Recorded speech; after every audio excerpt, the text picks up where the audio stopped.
Assalamualaikum warahmatullahi wabarakatuh. Perkenalkan, nama saya Nur Rafiqil A'la, NIM 2051050010020 dari kelas Berbangga Jahariah 4. Di sini saya ingin memberi tanggapan tentang materi uang dan fungsinya yang sudah disampaikan oleh Bapak Dr. Abdul Wadud Nafis, LCMWI.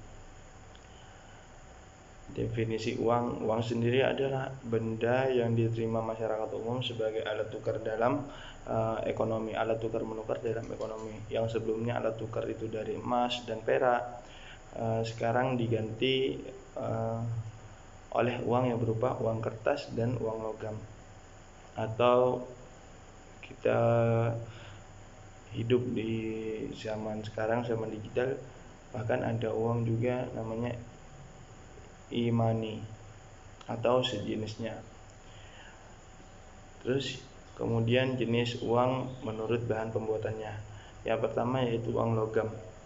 Uang logam di sini bisa kita temui pada uang Rp1.000, pada uang Rp1.000, terus pada uang Rp500, Rp100, bahkan Rp200. Kemudian yang kedua yaitu uang kertas. Contohnya ya yang seperti kita pakai sehari-hari, ada 1.000, ada 2.000, 3.000, ada 5.000, ada 10.000, ada 50.000, 20.000, sampai 100.000. Kemudian jenis uang menurut lembaga yang mengeluarkan. Uang kartal, uang yang berupa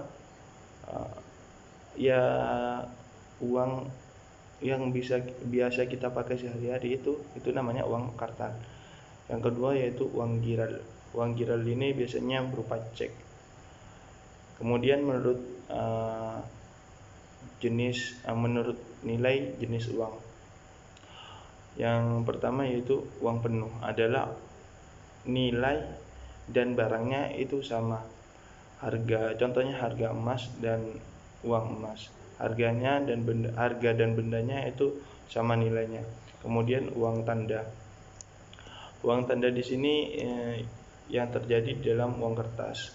Uang yang dinilai dengan tanda yang ada di dalam uang tersebut. Kemudian fungsi asli uang. Yang pertama yaitu sebagai alat tukar menukar. Yang kedua itu untuk satuan hitung, atau contohnya itu menghitung kekayaan. Yang ketiga yaitu sebagai alat penyimpan nilai. Kemudian fungsi turunan. Fungsi turunan uang di sini sebagai alat transaksi yang sah, kemudian sebagai alat pembayaran utang, kemudian sebagai alat penimbun kekayaan, sebagai alat pemindah kekayaan dari suatu tempat ke tempat yang lain, kemudian sebagai alat pendorong kegiatan ekonomi. Selanjutnya itu fungsi uang menurut ekonomi Islam. Yang pertama yaitu sebagai alat tukar, kemudian yang kedua sebagai alat hitung, dan yang ketiga yaitu sebagai alat penyimpan kekayaan. Terima kasih. Kurang lebihnya mohon maaf. Assalamualaikum warahmatullahi wabarakatuh.